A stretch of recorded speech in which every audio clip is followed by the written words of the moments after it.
Salut à tous, Orlando Magic, épisode 2. Normalement, c'est la dernière vidéo sur NBA 2K21 que je vous propose. On va aller un petit peu loin dans la saison 2023-2024 avec cette équipe.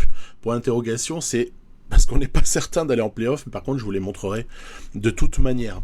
Voilà. Donc, partie My League avec un certain nombre d'équipes. Jusque-là, je défends toujours l'idée, moi, que si on laisse l'IA faire, on peut avoir des scénarios de parties qui sont bien décevants et que par contre, si on s'en mêle un peu, eh bien, en fait, ça ne peut que faire du bien à la partie. C'est mon avis, en tout cas, sur la question. On n'est pas obligé de le partager.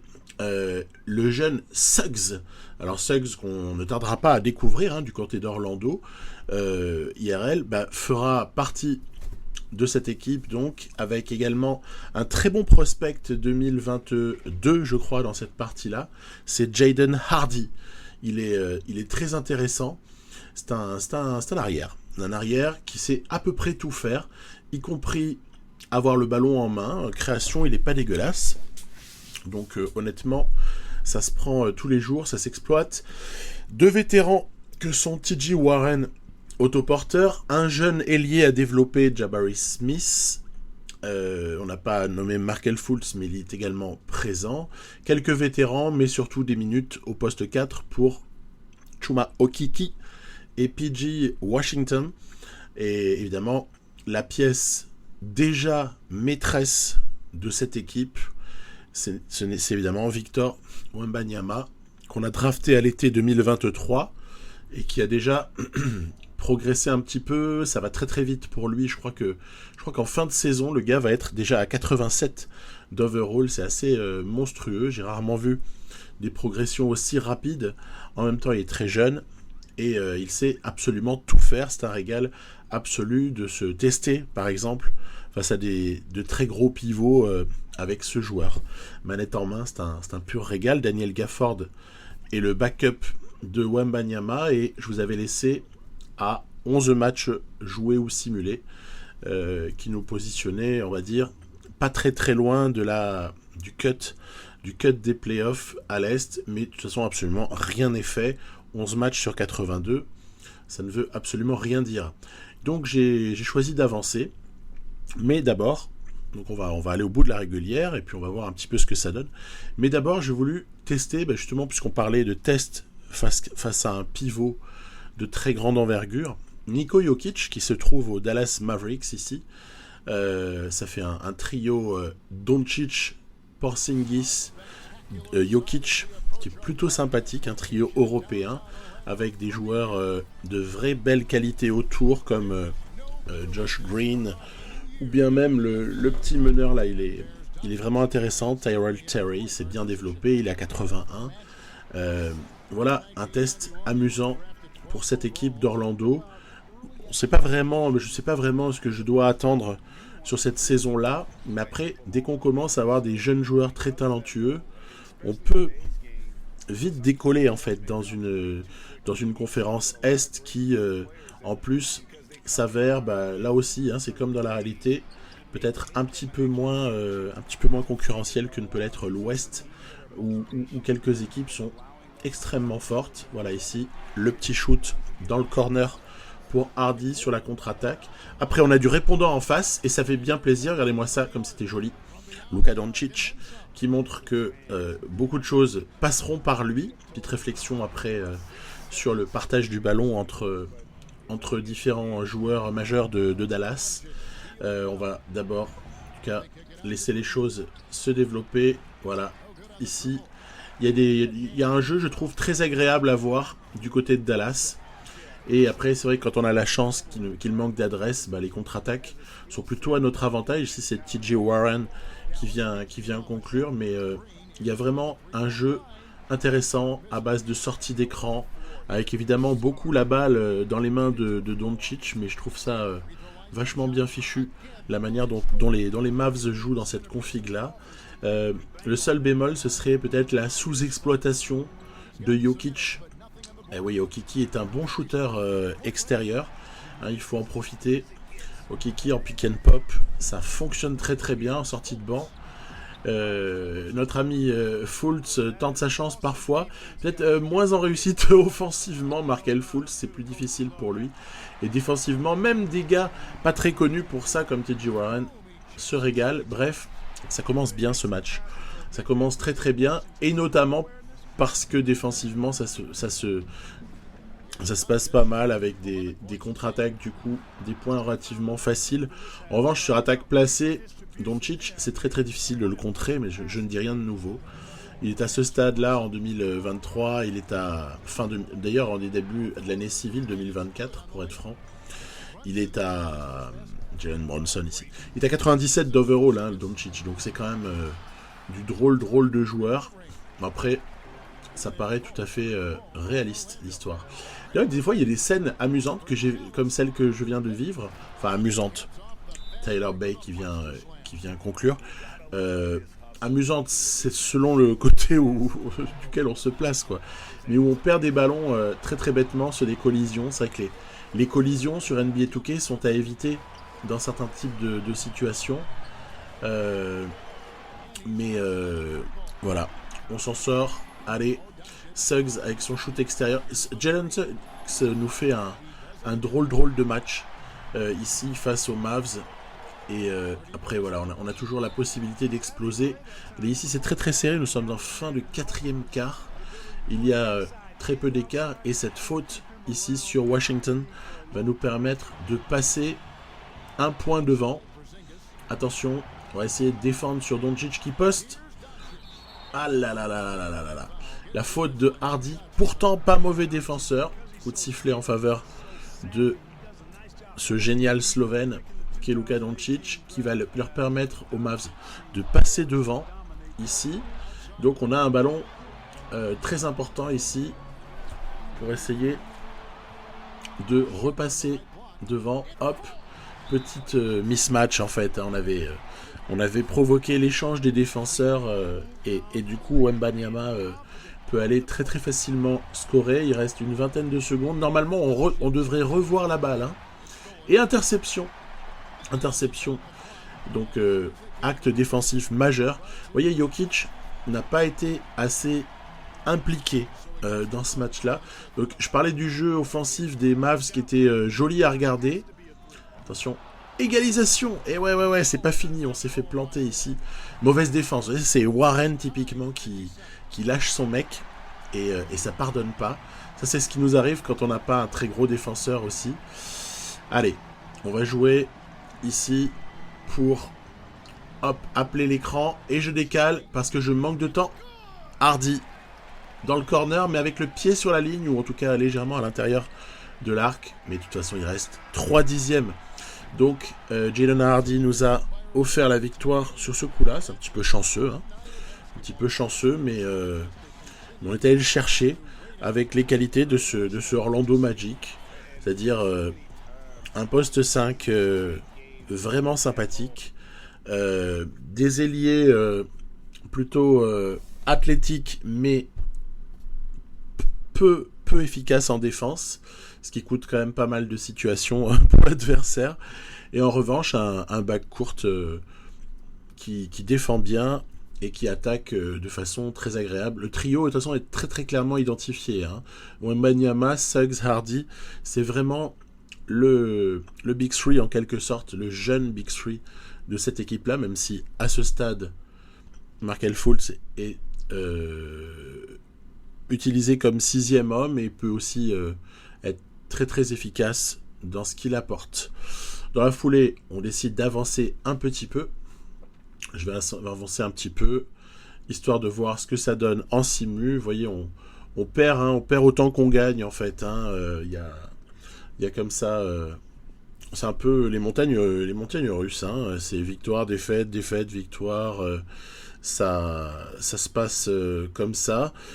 On bat par exemple des Pacers dont je ne comprends absolument pas comment ils peuvent être aussi mauvais sur cette simulation de partie.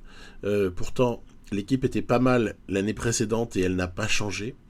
Mais voilà, c'est comme ça. Les Bulls nous ont mis une belle Une belle volée aussi, hein. C'était assez flagrant.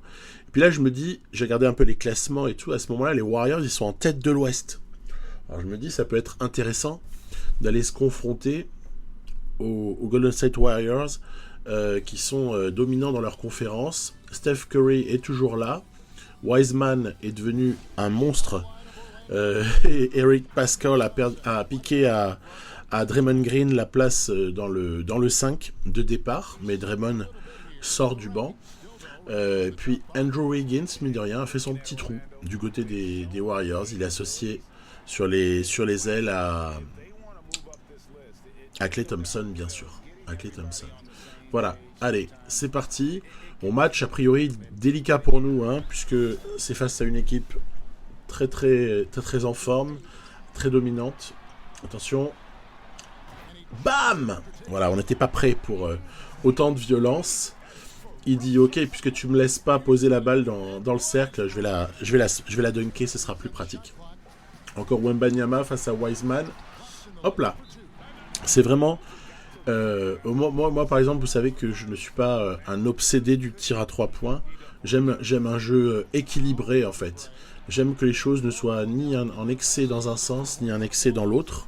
Et donc il y a un petit équilibre intérieur-extérieur, ça me plaît beaucoup. Et donc l'utilisation de quelqu'un comme Wembanyama est très très agréable pour moi. Ici, regardez le bash sur Gafford, signé Wiseman, qui est bel et bien présent derrière McClung.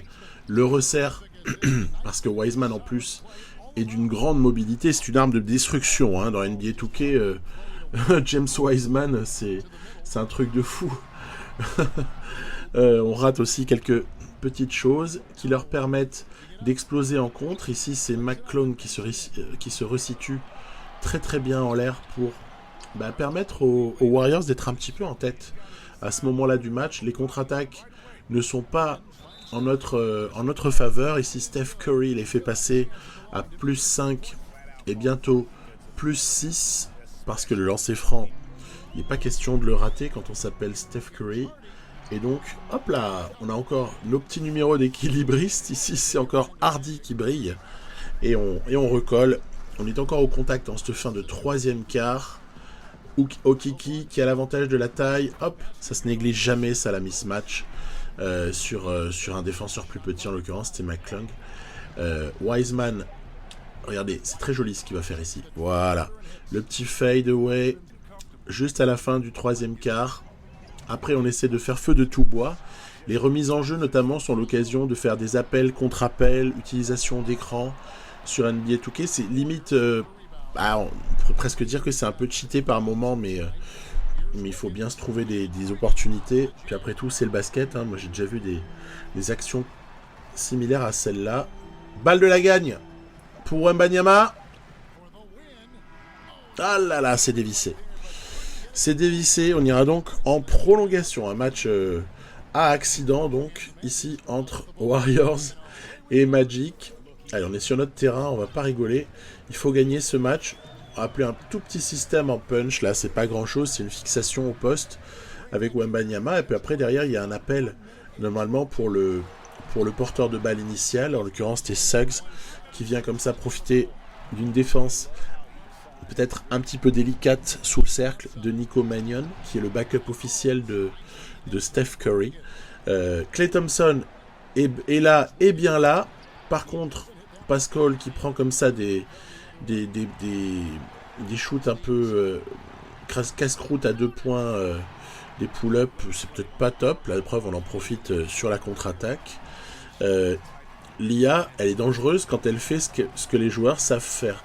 Quand elle commence à prendre trop de pull-up, c'est un peu tendu. Allez, la lutte Wembanyama contre Wiseman. Bien joué, très très bien joué la passe de Wiseman après s'être fait contrer. Allez, il reste trentaine de secondes, on est mené.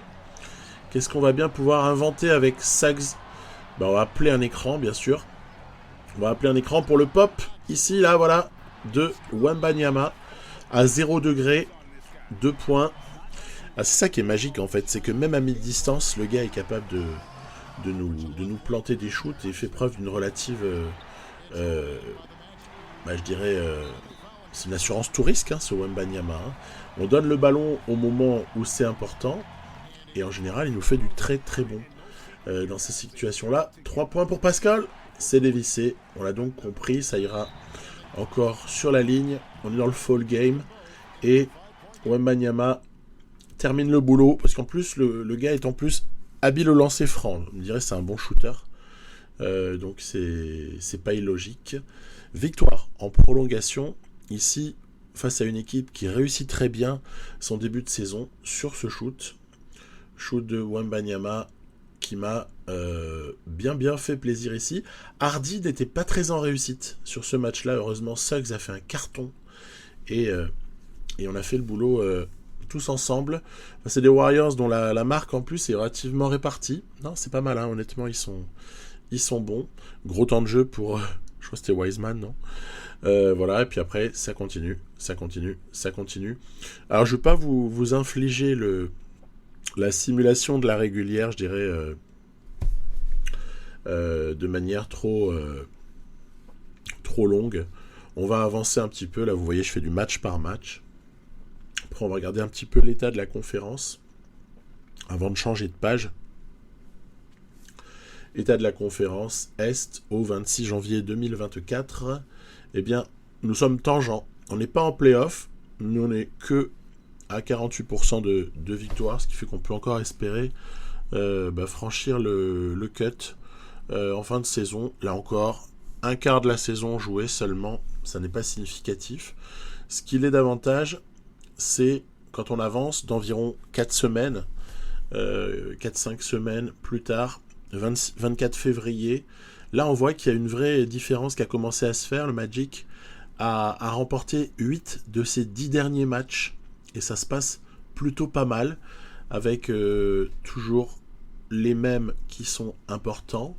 Et si on avance encore de 4-5 semaines supplémentaires, on s'aperçoit au 23 mars que la situation se stabilise. Nous sommes dans les 8 à ce moment-là.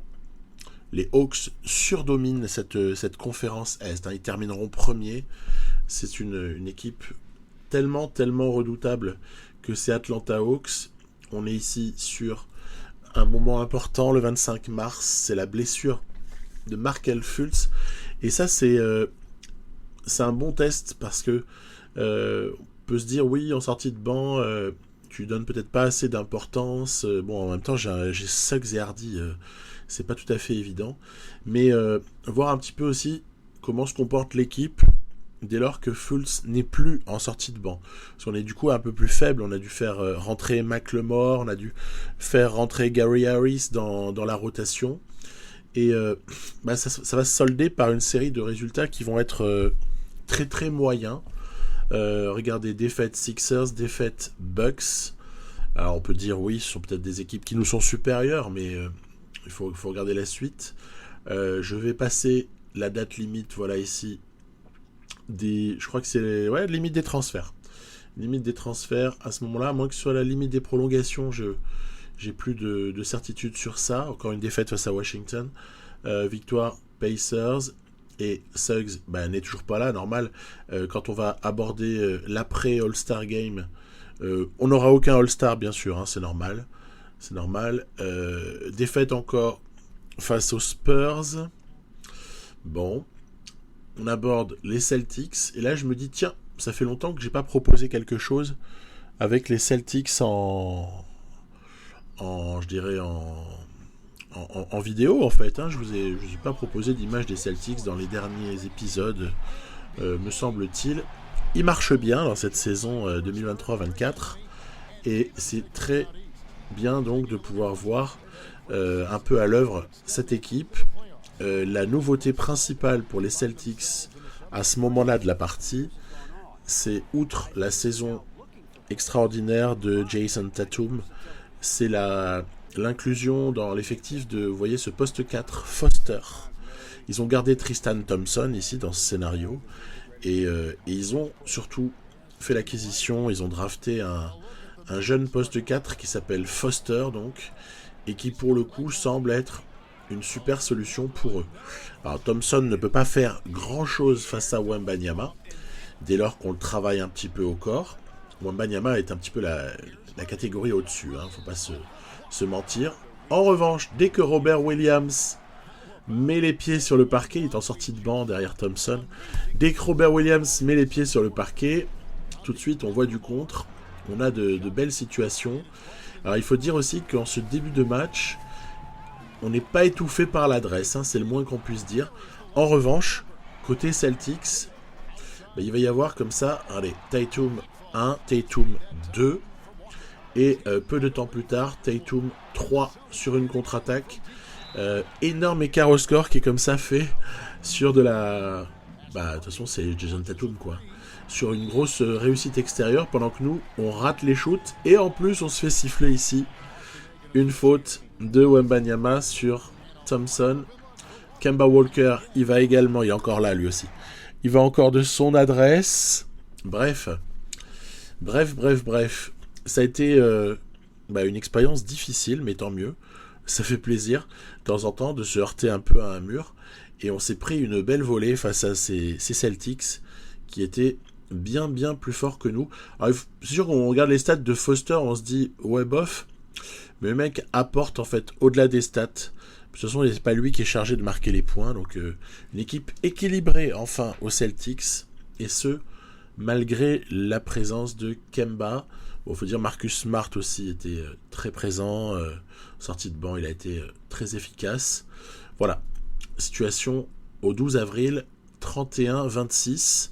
On est encore dans le bon wagon, a priori. Hein. Ça devrait peut-être pouvoir lutter loin jusqu'à la fin, j'espère, en tout cas pour les playoffs. Même s'il y a quand même beaucoup de défaites, hein, quand on regarde la période sans Fultz, elle aura été quand même un petit peu délicate. Regardez à tel point qu'on va même à un moment donné basculer. La Fultz est revenue, vous l'apercevez en bas à droite. Il vient juste de revenir, il est en convalescence.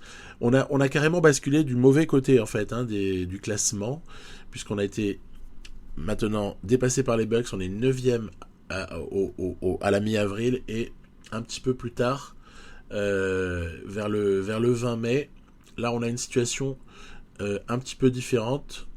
39-36, en fait c'est super serré. Il y a quelques équipes qui sont largement au-dessus des autres, et puis par contre, pour ce qui est des places 6, 7, 8, 9, 10, 11, c'est très serré, il y a pas mal d'équipes à la lutte. Donc on va ici par contre proposer le match par match, histoire de pouvoir un petit peu comprendre comment les choses ont évolué. Là vous voyez par exemple ici il reste 3 matchs, on a 42 victoires pour 37 défaites, et on n'est pas loin de la qualif pour les playoffs, mais voilà, on est juste un peu au-dessus des 50%, hein, c'est tout. Derrière, c'est Detroit que l'on bat, et là je pense que ça assure déjà la place en playoff. Il y a également les Cavs qui se proposent. Victoire, là la place est assurée, nous irons donc en playoff, et je crois même que pour que l'histoire finisse bien, on termine avec une victoire face aux Brooklyn Nets, 45-37. Voici donc le bilan de cette équipe à l'Est en 2023-2024. Ça termine finalement 5e, ce qui veut dire qu'on sera opposé au 4e, le Miami Heat, de Jimmy Butler, Bam Adebayo, etc. Terminons la régulière. Voilà. Le MVP, de manière assez logique, hein, c'est Trae Young. Normal, Atlanta a plus ou moins le meilleur bilan de la ligue, ou à moins que ce soit les Rockets, mais c'est très serré. Wembanyama, Rookie of the Year. Écoutez, il y avait une belle lutte avec Imani Bates, et c'est lui qui l'a remporté. Nico Mannion en 6e homme. Giannis en Defensive Player of the Year. Et celui qui a le plus progressé, le MIP, c'est Chet Holmgren, malgré une année des Pacers catastrophique. Nate McMillan, Coach of the Year. C'est évidemment pour le compte des Atlanta Hawks, et c'est super mérité. La First All-NBA Team est rigolote, parce qu'on pourrait se demander pourquoi, par exemple, Doncic n'y est pas. Il est en 2e All-NBA Team. Et puis, Tiens, un Siakam quand même qui a sauvé la mise du côté de Toronto, malgré une mauvaise saison des Raptors qui termine fond de l'Est. On va le regarder juste après. Wiseman en troisième équipe. LeBron James n'est pas mort, il est encore présent. Et Sabonis qui individuellement a régalé dans une équipe des Clippers en reconstruction qui se comporte assez mal. Il faut quand même l'avouer. La première defensive team, la deuxième ici, avec de vieilles connaissances. On notera la présence de Devin Vassell des Spurs qui s'est très bien développé ici.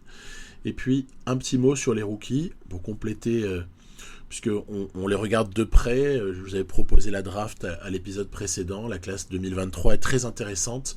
LeBron James Jr. en 22 minutes de moyenne a fait des stats correctes, mais au sein d'une équipe qui perd. Les Lakers se comportent assez mal sur cette saison 23-24. Ils ne seront pas en play-off. Imoni Bates aura fait 17 et 7 plus 4 passes et demi avec de belles adresses au shoot. Donc une très bonne saison. Moi, Wembanyama, on peut en parler, mais surtout Ryan Mutombo a régalé également du côté des Cavs qui se sont enfin trouvé un pivot digne de ce nom dans cette partie. Voilà, Michael Foster des Celtics, on n'est pas surpris. Et après, il y a quelques joueurs de qualité. Ok. Le tableau des playoffs, c'est celui-là. On jouera donc sans l'avantage du terrain, mais on y est, on est déjà content d'y être. Et puis, quand même, avant de démarrer les playoffs, la moindre des choses, c'est de regarder quelques petits bilans de saison. Bilan stade joueur, par exemple, ici. On s'aperçoit que la marque a été bien partagée. Hardy, Suggs, Wembanyama, ok, en domination. Mais Warren, Washington ne font pas de mauvaises années. De toute façon, il n'y a qu'un seul ballon. Et peut aider à réfléchir si on a envie de continuer la partie, à savoir est-ce qu'on a les bons choix en fait sur le poste 3 et le poste 4. À vrai dire, pour être franc, j'en suis pas sûr. Je pense qu'il vaudrait mieux laisser Okiki et peut-être prendre d'autres options, mais voilà. Donc il y a beaucoup à dire. Mais on va passer. Je m'étends pas plus, quoi. Je m'étends pas plus. Au niveau de l'Est, les bilans. Écoutez, Boston 3e, hein, pas mal. Hein. Et puis derrière, vous voyez, ça a été serré. Les Knicks arrachent leur qualif à la toute fin, ainsi que les Pistons qui ont un peu faibli sur la fin. Il y avait quelques équipes, notamment les Wizards. Wizards ne sont pas en play-off. Quel échec absolu si on continuait cette partie. Je pense que Bradley Beal s'en irait, bien évidemment. Et au fond de la classe, on a Cleveland, Indiana et Toronto. De même que Utah et Portland, par exemple, ont largement raté leur saison. Que dire des deux équipes de LA et des Wolves qui ne décollent jamais dans ce My League-là. Kings et Memphis passent aussi pas mal à travers. Hein. Il y a quand même 8 équipes de vraie qualité à l'ouest. Par contre, le fossé est énorme entre les 8 premiers et les 7 suivants. Houston en domination devant Dallas et quelques équipes en dessous dont je vous ai déjà parlé dans d'autres vidéos. Voilà.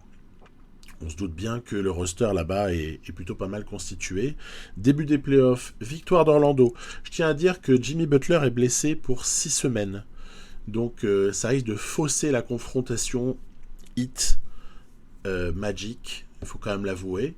Donc sans Jimmy, Miami, c'est quand même tout de même pas tout à fait pareil. Égalisation néanmoins du Heat qui visiblement ne s'en laisse pas compter. Il y a même Akiwa qui est blessé. Enfin, c'est la galère totale du côté de Miami. Cette série de playoffs face à Orlando. Orlando qui va... attention, ça arrive. Prendre l'avantage, voilà. Prendre l'avantage dans cette série. Bon, c'est pas gagné. Pendant ce temps-là, Boston domine la série face aux Bulls. De même que Phoenix, OKC ou même New Orleans dominent outrageusement leur série. Donc, je ne m'attendais pas forcément à des scores aussi nets. Il y a 3 sweeps à l'ouest. C'est beaucoup. Hein, pendant qu'Orlando prend l'avantage 3-1. Et sur le match 5, à 107 partout, reste une 27 à jouer. Je me dis que c'est peut-être l'occasion de rentrer et d'essayer d'arracher ce match pour en terminer. Le Heat autour de, on va dire, allez, Adebayo, principalement Adebayo et Tyler Hero, hein, puisque Jimmy est blessé, et là, du coup, ça change quand même pas mal de choses. Et voilà, bah écoutez, on va terminer ça ici avec Wembanyama à 3 points. Facile. Facile. Ensuite, c'est du fall game. Attention, il faut être quand même vigilant sur les lancers francs. J'en vois souvent Suggs ou Hardy qui sont assez bons. Attention quand même, regardez. Il reste presque 10 secondes. Une passe un petit peu perturbée. Un alley-oop. Et bam, ça revient à 2. Et derrière, regardez, je sais pas ce qui m'a pris de filer la balle à Suggs au lieu d'attendre la faute sur le porteur de balle, sur Hardy, je crois. Et heureusement, Wembanyama qui nous sauve la situation encore une fois. Décidément, il est déjà l'ange gardien. Dans son année rookie, il est déjà l'ange gardien de l'équipe. C'est assez monstrueux. 4-1. Donc, défaite de Miami, qui est quand même un peu sur la pente descendante, faut quand même le dire, depuis quelques années, dans cette partie. Champion en 2021, puis après 22, 23, 24, ça n'a cessé de chuter. On termine le premier tour, vous voyez les affiches du deuxième tour de play-off un petit peu partout. Il y a quelques surprises quand même, quand on voit par exemple le parcours des Pelicans, c'est assez monstrueux. Après, Ingram, Zion, ça reste quand même un ticket gagnant pour eux. Et puis, Orlando prend l'avantage contre New York. Ça, c'est incroyable. On se retrouve en plus face à des Knicks qui ont tapé le numéro 1 NBA, les Atlanta Hawks. Donc, opportunité phénoménale, on se dit, de passer en finale de conf. Là, c'est quasiment livré sur un plateau. Ouais, mais ça revient à 2-2. Indécision dans cette série. New York, Orlando. Bon, Rockets et Celtics sont déjà en finale de conf. Pour eux, la vie est tranquille. Il y a 2 séries sur 4 qui sont pliées, 2 séries sur 4 qui restent à plier. 3-2 pour Orlando. Intéressant. Peut-être une balle de match à venir. 3-3 juste après, pendant que New Orleans a sorti le Thunder. Décidément, le Thunder n'arrive pas à bousculer la hiérarchie à l'ouest, pourtant, équipe très bien constituée. Et là donc, vous l'avez deviné, match 7 que je propose de jouer, bien sûr, puisqu'un match 7 comme ça en play-off, faut pas rigoler non plus. Ça se joue. Alors que dire de cette équipe des Knicks ? J'ai aidé à la façonner, donc je peux en parler, même si toutes les années ne furent pas tout le temps des succès, à l'image du bilan de Thibodeau à 174 et 236 ou je sais pas quoi défaites, donc on est quand même sous la barre des 50. Une équipe intéressante, là bon, le mismatch profite à Washington. Je me suis dit que c'était peut-être bien d'impliquer tout le monde, peut-être de manière un petit peu supérieure à ce que je fais d'habitude. Impliquer davantage Washington, impliquer davantage TJ Warren, ne pas hésiter. Oh, le Bash est terrible ici. Il a pris un contre dans la figure. Gafford, là, il est terrible. Mitchell Robinson veille. Oui, il y a une raquette Robinson-Randall avec Saric en solution qui n'a absolument rien à voir avec Robinson. Mais en même temps, ça file du spacing. Et puis il y a aussi un Barrett déchaîné. On n'oublie pas Obi Toppin qui s'est pas mal développé, faut quand même le dire. Donc ouais, ça fait du monde tout ça. On se fait même contrer. Wembanyama se fait contrer par Nilikina. Énorme. Fallait pas descendre trop le ballon en bas parce que du coup même le petit peut arriver à contrer le grand. Voilà. Donc on a quelques opportunités. Ici on revient au score en fin de deuxième quart-temps. Mais le match est serré. Et je trouve par exemple que j'encaisse trop de paniers tout court. Et aussi trop de situations qui se libèrent. Ça joue pas mal, ça joue pas mal du côté de New York. J'aime bien la manière dont ils attaquent, eux aussi. Attention, Saric, je suis obligé de faire gaffe en fait. Et là, c'était la foire d'empoigne. Saric qui arrive.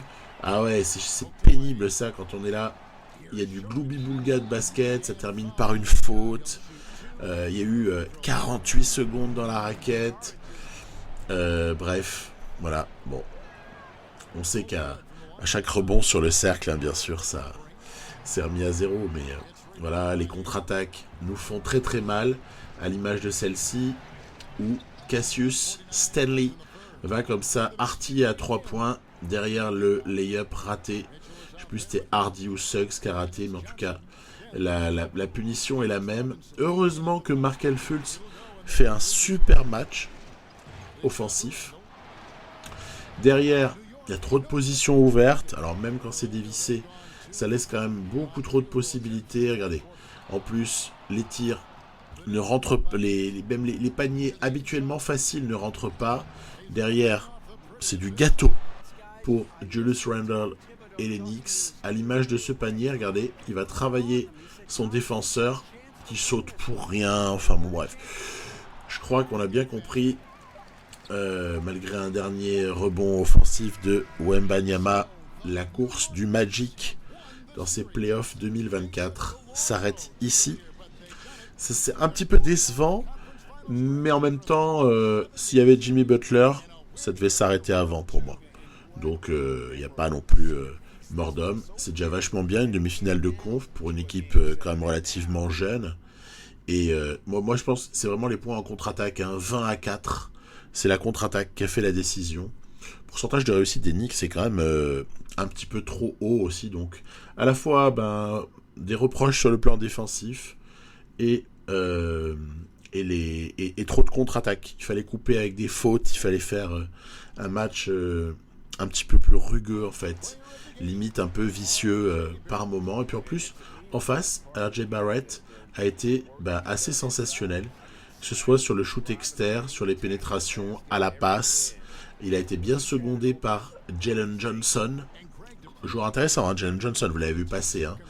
Il a été drafté un petit peu loin dans ce draft. Hein, mais l'équipe qu'il a récupérée a, je n'en doute pas, fait une très bonne pioche. En tout cas, c'est un joueur en lequel j'ai plus envie de croire que ne pas croire, un peu à l'image d'un Michael Porter, vous savez, quand il est pris en 14e choix par les Nuggets il y a 2-3 ans. Voilà. Donc, Jalen Johnson, je pense que c'est un peu le même type de joueur qui peut en fait être vraiment relou pour les autres équipes et s'avérer être une forme de style. Finale de conf, Boston-New York, c'est Boston qui passe. Et dans l'Ouest, évidemment, Rockets qui passe en 6 matchs face aux Pelicans, et l'avantage va être aux Rockets. Hein. C'est les Rockets qui vont avoir l'avantage de cette finale, puisqu'ils vont assez facilement mener 3 victoires à 1. On va donc simcaster le match 5. Ouais, j'avance quand même pas violemment, parce que ça m'intéresse, moi, ce que devient cette finale m'intéresse. 3-2 quand même, vous voyez. Quand même, les Celtics ne sont pas non plus ridicules. Tiens, ça tombe bien, on les a vus pas longtemps avant dans cette vidéo. C'est une équipe sérieuse. Hein. Elle peut éventuellement embêter, même si ils doivent se faire tordre à l'intérieur, je pense, quand même, par la doublette Badji-Wood. Et quand même, histoire de célébrer, voilà, je fais une petite entorse à ma vision monodimensionnelle là, de cette petite série courte sur le Magic, pour tout de même finir la saison proprement. Balle à Imani Bates, regardez-moi ça. Quel artiste. Je crois qu'en fait, la NBA a trouvé son nouveau LeBron James ici. Oh, je dis ça, c'est peut-être un nouveau Kevin Durant. Hein. On a vite fait de coller des étiquettes. En tout cas, Imani Bates, c'est du très très très lourd.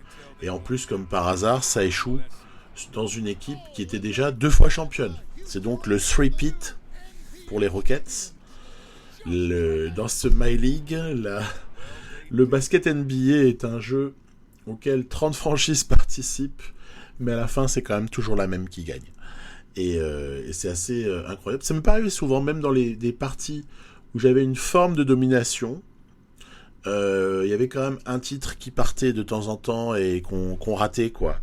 Et là, non, hein, 3 sur 3, il y aura vraiment eu un carton plein pour ces Rockets de Wood, Badgie, Culver, Porter Jr., John Wall, bien sûr, McDaniels et l'ami, donc, ouais, petit Jarvis Walker aussi, que j'ai montré, le rookie, et donc Emoni Bates, déjà MVP des finales à 20 ans. Est-ce que finalement il fallait pas prendre Emoni Bates? J'avais envie d'un projet Wembanyama en fait, sinon on avait la possibilité de prendre Bates, hein, puisqu'on avait le first pick avec Orlando à l'été 2023. Voilà.